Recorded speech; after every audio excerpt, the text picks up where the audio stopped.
সবাইকে স্বাগত জেলার সংবাদে। সাথে রয়েছে দোলা ডলরের। শুরুতেই জানাবো সংবাদ শিরোনাম। জাহাঙ্গীরনগর বিশ্ববিদ্যালয়ে ছাত্র সংসদ নির্বাচনে সেনাবাহিনী চায় প্রশাসন, মনোনয়নপত্র জমা শেষ। ঢাকা চট্টগ্রাম মহাসড়ক অবরোধ করে ফেনী বিশ্ববিদ্যালয়ের শিক্ষার্থীদের বিক্ষোভ, যানজটে দুর্ভোগ। রাজশাহীতে কেজি দরে বিক্রি হচ্ছে মোবাইলের ক্যামেরা সহ অন্যান্য যন্ত্রাংশ, রপ্তানি হচ্ছে নানা দেশে।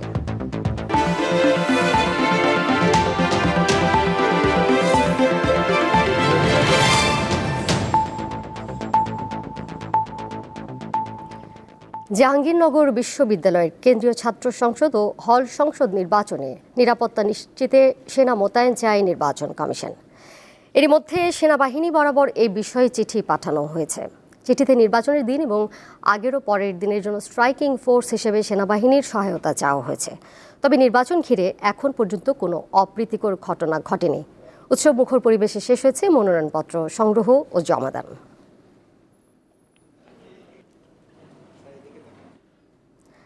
জাকসু নির্বাচনের খবর জানাতে ক্যাম্পাস থেকে এই মুহূর্তে আমার সাথে সরাসরি যুক্ত রয়েছেন সহকর্মী এম এ হালিম। যাচ্ছি তার কাছে। হালিম, জাকসু নির্বাচনে নিরাপত্তা নিয়ে কি ধরনের শঙ্কা করা হচ্ছে, কি জানতে পেরেছেন, আর কতজন মনোনয়নপত্র জমা দিয়েছেন আজ শেষ দিনে? আজকে 4টে পর্যন্ত কিন্তু এই মনোনয়নপত্র জমা দেওয়ার শেষ সময় ছিল এবং আমরা যেমনটি জানতে পেরেছি দোলা, সেখানে 295টি ফর্ম যেটি সেটি সংগ্রহ করা হয়েছে। আমরা এখনো জানতে পারিনি আসলে 295টি ফর্মের মধ্যে কতগুলো ফর্ম আসলে জমা দেওয়া হয়েছে। আপনি দেখতে পাচ্ছেন যে এই সেই জাকসু ভবন, যেই জাকসু নির্বাচন কমিশন কার্যালয় যেটি, সেখানে আজকে 4টার সময় যেটি সেই ফর্ম সেটি জমানো হয়েছে এবং একটু আগে এখানে যে ভিড়টি আপনি দেখতে পাচ্ছেন, সেখানে ছাত্র শিবিরের পক্ষ থেকে এই প্রথম এখানে পূর্ণাঙ্গ যে প্যানেল সেটি ঘোষণা করা হলো এবং এর বাইরে আমরা যেমনটি জানতে পেরেছি ছাত্র দল এবং বাংলাদেশ গণতান্ত্রিক ছাত্র সংসদ তারা পূর্ণাঙ্গ প্যানেল দেবে এবং এর বাইরে স্বতন্ত্র হিসেবে বা কয়েকটি জোট মিলে একটি প্যানেল হতে পারে এমনটা। নিরাপত্তার বিষয়টি যেটি বলছিলেন যে আসলে নিরাপত্তার বিষয়ের জন্য যেটি আমরা প্রক্টরকে আমরা এই বিষয়ে আমরা প্রশ্ন করেছিলাম, তিনি যেমনটি জানিয়েছেন যে আসলে এই ভোটের আগের দিন এবং ভোটের দিনের পর দিন 3 দিনে কিন্তু স্ট্রাইকিং ফোর্স হিসেবে সেনাবাহিনীকে তারা চেয়েছে এবং অন্যান্য ছাত্র সংগঠন কিন্তু এই বিষয়টি তারা পজিটিভভাবে নিয়েছে এবং সুষ্ঠুভাবে যাতে এই দীর্ঘ 33 বছর পরে জাহাঙ্গীরনগর বিশ্ববিদ্যালয়ে যে এই জাকসু নির্বাচন বিষয়ে কিন্তু আমরা দেখতে পেয়েছি যে সাধারণ ছাত্রছাত্রীদের মধ্যেও কিন্তু সেই উচ্ছ্বাস আমরা দেখতে পেয়েছি এবং ইতিমধ্যেই কিন্তু এই ক্যাম্পাসে কিন্তু নির্বাচনী যে আমেজ সেটি শুরু হয়েছে। সব মিলিয়ে আজকে যে এই যে একটু আগে যে এটি শেষ হলো মনোনয়নপত্র জমা দেওয়ার শেষ সময় এবং আমরা এখন পর্যন্ত যেটি জানতে পাইনি যে আসলে কতজন এখানে ফর্ম জমা দিয়েছে এবং এখানে যারা ছাত্র এবং তারা নির্বাচনকে আশা করছেন, কারণ তাদের দীর্ঘদিনের একটি কাঙ্ক্ষিত তাদের যে দাবি ছিল যে সেটি হচ্ছে যে এই জাকসু নির্বাচন প্রায় 33 বছর পর কিন্তু এই জাহাঙ্গীরনগর বিশ্ববিদ্যালয়ে এই নির্বাচন অনুষ্ঠিত হতে যাচ্ছে। সব মিলে কিন্তু আমরা দেখতে পাচ্ছি যে সুষ্ঠু সুন্দর পরিবেশ এখনো বজায় রয়েছে। তবে আগামীকালকে থেকে হয়তো কালকে শুক্রবার পরের দিন থেকে আমরা দেখতে পাবো যে জাহাঙ্গীরনগর বিশ্ববিদ্যালয়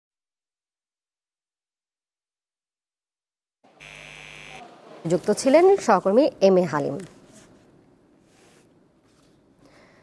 নিজস্ব স্থায়ী ক্যাম্পাস সহ একাধিক দাবিতে ঢাকা চট্টগ্রাম মহাসড়ক অবরোধ করে বিক্ষোভ করছে ফেনী ইউনিভার্সিটির শিক্ষার্থীরা।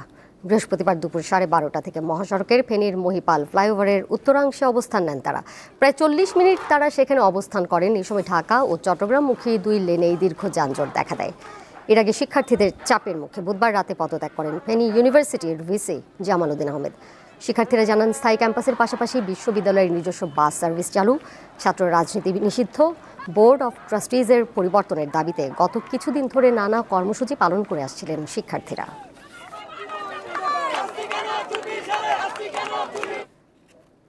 মুন্সিগঞ্জের শ্রীনগর উপজেলায় ঢাকা মাওয়া এক্সপ্রেসওয়েতে একটি প্রাইভেট কার উল্টে 3 জন নিহত হয়েছেন। সকাল 6টার দিকে উপজেলার 16 ঘর যাত্রী ছাউনি এলাকায় এই দুর্ঘটনা ঘটে।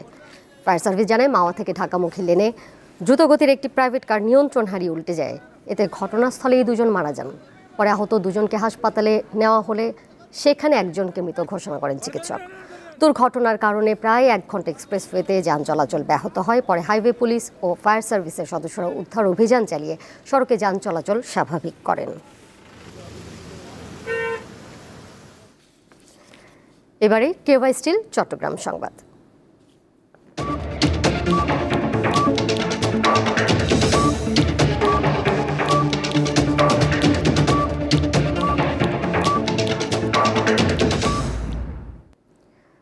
চট্টগ্রামের বোয়ালখালীতে বিশেষ অভিযান চালিয়ে অস্ত্রসহ 4 জনকে আটক করেছে সেনাবাহিনী। দুপুরে বোয়ালখালী আর্মি ক্যাম্পের কমান্ডার মেজর রাসেল প্রধান জানান, অভিযানে দেশীয় পিস্তল, হ্যান্ডস্টিক ও 3টি মোবাইল সহ 3 জন সন্ত্রাসী এবং একজন মাদক বিক্রেতাকে আটক করা হয়। এসব সন্ত্রাসীরা বেশ কয়েকদিন ধরে এলাকার সাধারণ মানুষকে বিভিন্নভাবে হয়রানি করে আসছিল বলে জানান তিনি।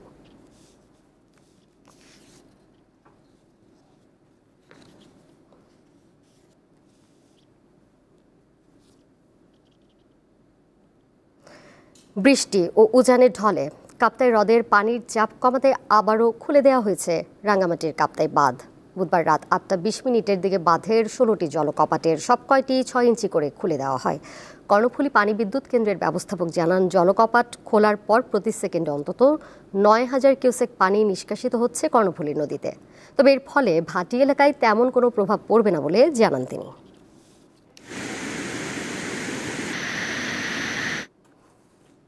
বান্দরবানের রুমায় 5ম শ্রেণীর এক শিক্ষার্থীকে সংঘবদ্ধ ধর্ষণের ঘটনায় দোষীদের গ্রেপ্তার ও দৃষ্টান্তমূলক শাস্তির দাবিতে বিক্ষোভ মিছিল ও মানববন্ধন হয়েছে। সকালে রুমা বাজারে বিক্ষোভ মিছিল ও মানববন্ধনে অংশ নেয় বিভিন্ন সামাজিক সংগঠন, শিক্ষক, শিক্ষার্থী ও ব্যবসায়ী সহ এলাকার নানা শ্রেণী পেশার মানুষ। এ সময় বক্তারা ধর্ষণের ঘটনার তীব্র প্রতিবাদ জানান। রুমা থানা পুলিশ জানায়, এই ঘটনায় একটি ধর্ষণের মামলা হয়েছে। অভিযুক্ত 5 যুবকের মধ্যে এখন পর্যন্ত 3 জনকে গ্রেপ্তার করা হয়েছে, বাকি 2 জনকে গ্রেপ্তারের চেষ্টা চলছে। খাগড়াছড়ির রামগড়ে মা ও মেয়েকে হত্যা করেছে দুর্বৃত্তরা। গত রাতে সদর ইউনিয়নের পূর্ব বাগানটিলা গ্রামে এই ঘটনা ঘটে। নিহতরা হলেন আমিনা বেগম ও তার মেয়ে রায়হানা আক্তার। বৃহস্পতিবার সকালে স্থানীয়রা তাদের মরদেহ দেখে খবর দিলে পুলিশ এসে উদ্ধার করে। প্রাথমিকভাবে ধারণা করা হচ্ছে গতরাতে কোনো সময় হত্যাকাণ্ড সংঘটিত হয়। ঘটনা তদন্তে মাঠে নেমেছে পুলিশ।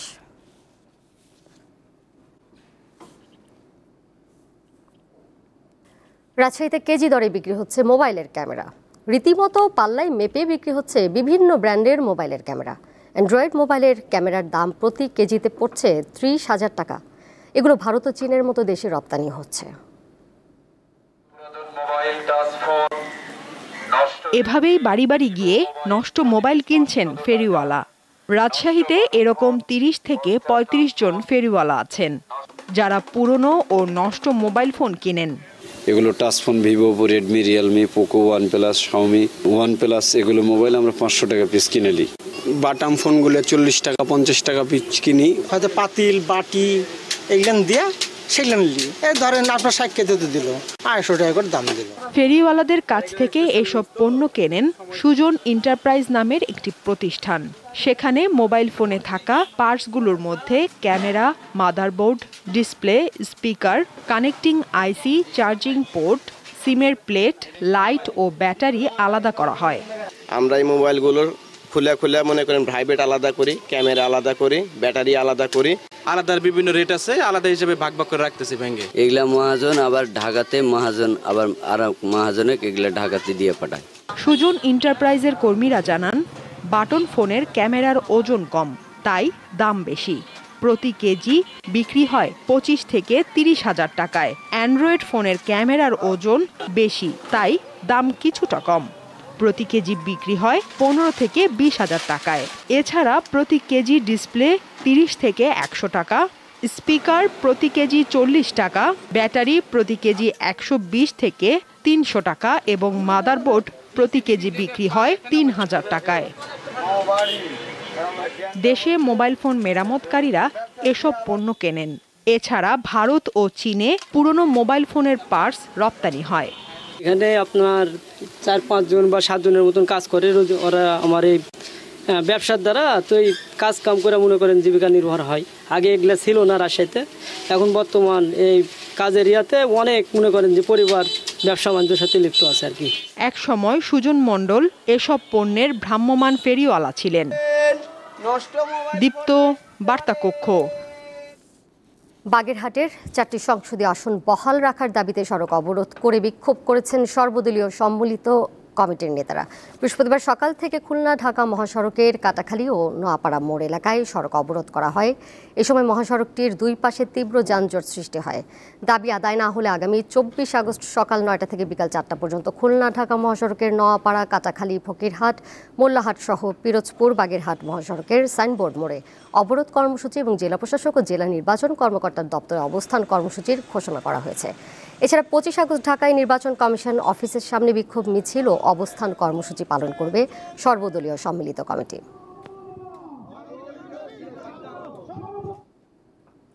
কুমিল্লা 2 হোমনা মেঘনা আসন পুনর্বহালের দাবিতে অবরোধ করেছে হোমনা মেঘনা নাগরিক সমাজ।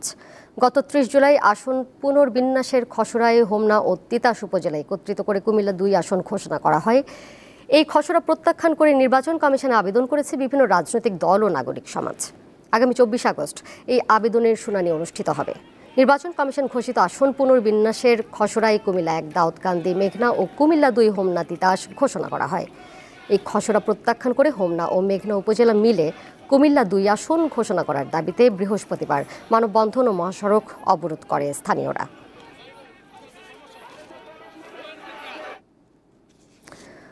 কর্মচাঞ্চল্যতা হারিয়েছে শেরপুরের নাকুগাঁও স্থলবন্দর। এটি দিয়ে 23টি পণ্য আমদানি রপ্তানির অনুমোদন থাকলেও এখন শুধু পাথর আমদানি হয়। ক্রেতা কম থাকায় ডিপোতে অনেক পাথর জমে গেছে, ফলে বেকার হয়ে পড়েছেন বহু শ্রমিক।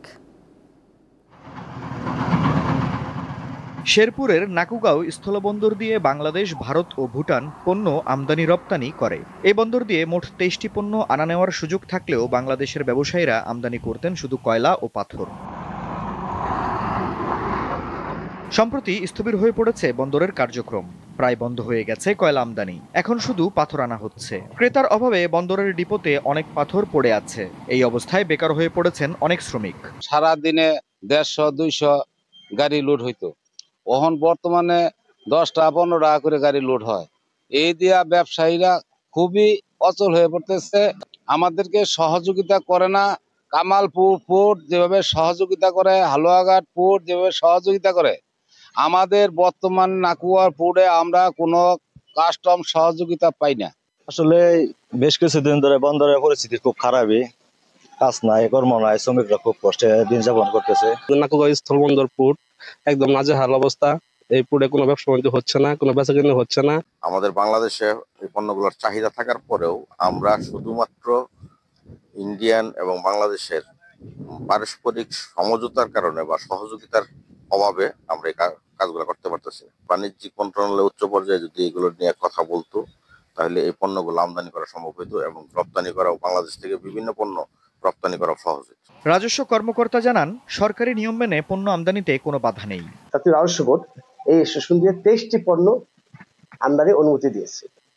এই পণ্য যদি ইম্পোর্টাররা এলসি খুলে সরকারি নিয়ম কানুন মেনে আমদানি করে, আমরাও সরকারি নিয়ম কানুন মেনে তা ছাড় দিতে আমরা করতে পারি, কিন্তু যে মাল না আসে তো আমাদের কিছু করার থাকে না। তবে এই 23টি পণ্য আসায় কোনো বাধা নেই।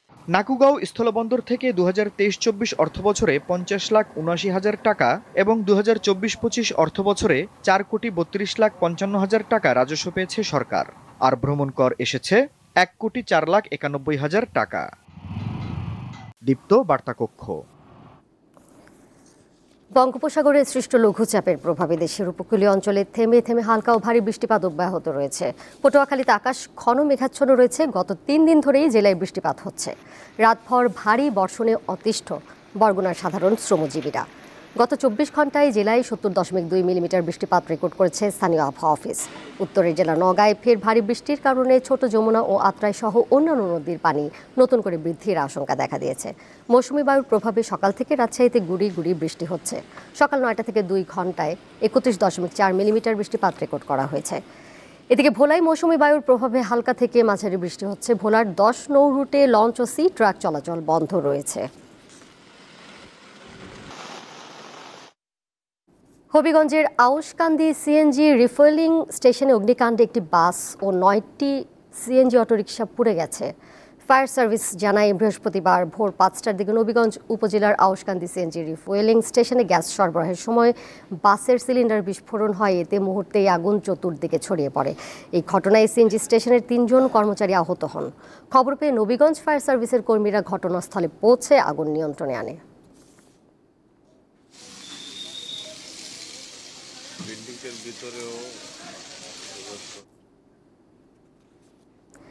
শেষ করব জেলার সংবাদ।